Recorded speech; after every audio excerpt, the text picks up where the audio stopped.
Pension पाने वाले बुजुर्गों के लिए राजस्थान सरकार ने हाल ही में 3 बड़ी अपडेट जारी की है, जिनसे उनकी पेंशन प्रक्रिया और ही आसान हो जाएगी। अगर आप पेंशन भोगी हो तो इन नियमों की जानकारी आपके लिए बेहद महत्वपूर्ण है। इन बदलावों को जानने से पहले अपनी पेंशन के रुकने का डर आप बचा सकते हो। आइए इस वीडियो में मैं आपको विस्तार से समझाऊंगा, इसलिए वीडियो को लाइक करके चैनल को भी सब्सक्राइब जरूर कर लीजिएगा।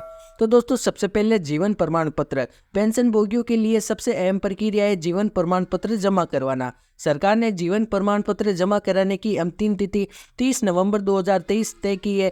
अगर आप इस तारीख तक जीवन प्रमाण पत्र जमा नहीं करवाते हो तो आपकी पेंशन रुक सकती है। और अगर आप पेंशन भोगी अगर डिजिटल लाइफ सर्टिफिकेट यानी डीएलसी के माध्यम से अगर आप घर बैठे भी इसे जमा करवाते हो तो इसके लिए आपको अपने नज़दीकी जन सेवा केंद्र या बैंक शाखा में जाने की जरूरत नहीं होगी। उसी के साथ दोस्तों 2 नंबर है डीएलसी यानी कि डिजिटल लाइफ सर्टिफिकेट अभियान। सरकार ने पेंशन भोगियों की सुविधा के लिए विशेष डीएलसी अभियान की शुरुआत की है। इन अभियान से पहले ही दिन 1,80,000 से भी अधिक पेंशन भोगियों ने डिजिटल जीवन प्रमाण पत्र का लाभ उठाया है। सरकार ने इस अभियान के दौरान देश भर में व्यापक रूप से लागू किया है ताकि अधिक से अधिक पेंशन भोगी बिना पेंशन के रूप में अपना प्रमाण पत्र जमा करा सके। इसके लिए बीडीओ और एसडीएम जैसे अधिकारियों को विशेष अधिकार दिए गए हैं। उसी के साथ दोस्तों 3 नंबर है जिला मुख्यालय जाने की आपको जरूरत नहीं होगी।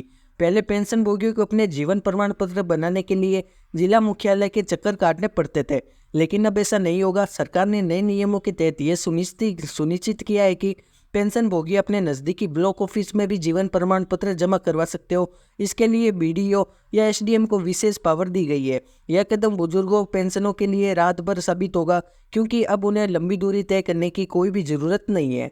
उसी प्रकार दोस्तों अब हम बात करते हैं कि अगर आप जीवन प्रमाण पत्र किस प्रकार से जमा किया कर सकते हो। तो दोस्तों, यदि आप डिजिटल जीवन प्रमाण पत्र बनवाना चाहते हो तो आप नीचे दिए गए, मैं आपको डिस्क्रिप्शन के वीडियो के नीचे दे दूंगा उसकी डिटेल।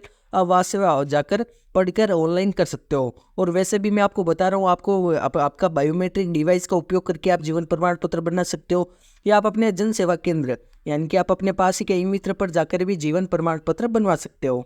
अब हम बात करते हैं, कई बुजुर्गों की शिकायत आती है कि पेंशन हमारी रुक जाती है। तो पेंशन रुकने से कैसे बच सकते हो आप? तो दोस्तों, सबसे अपनी पेंशन को सुचारू रूप से प्राप्त करने के लिए निम्नलिखित बातों का आप भी ध्यान रखिए।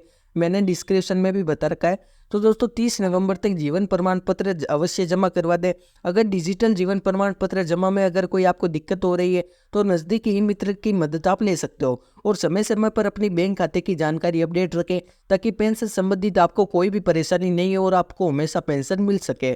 सरकार का विशेष प्रयास क्या है? तो दोस्तों, प्रधानमंत्री नरेंद्र मोदी के नेतृत्व में सरकार ने पेंशन भोगियों के लिए अनेक सुविधा को सरल और सुलभ बनाने के लिए कई कदम उठाए। सरकार का मुख्य उद्देश्य बुजुर्गों पेंशनों को अधिकतर लाभ देना है ताकि वे बिना किसी दिक्कत के अपनी पेंशन का लाभ उठा सके। पेंशन पाने वालों के लिए यह समय बेहद महत्वपूर्ण है, क्योंकि जीवन प्रमाण पत्र जमा कराने की अंतिम तिथि को ध्यान में रखते हुए सभी पेंशन भोगियों को यह कार्य समय पर पूरा कर लेना चाहिए, क्योंकि सरकार के नए नियम और डिजिटल प्रक्रिया में अब यह कार्य पहले से कई अधिक आसान हो गए। यदि आप इन सभी अपडेट को ध्यान में रखते हैं तो आपकी पेंशन आसानी से मिल रही है और आपको किसी प्रकार की परेशानी का सामना नहीं करना पड़ेगा। ऐसे में सरकार इन प्रयासों को समझाना और उनके अनुसार कार्य करना सभी पेंशनों के लिए फायदेमंद होगा। तो दोस्तों, आज के इस वीडियो में बस इतना ही। अगर आपके मन में कोई प्रश्न है, यानी कि पेंशन को लेकर आपके मन में किसी भी प्रकार का प्रश्न है, तो आप हमें आसानी से कमेंट बॉक्स में पूछ सकते हो।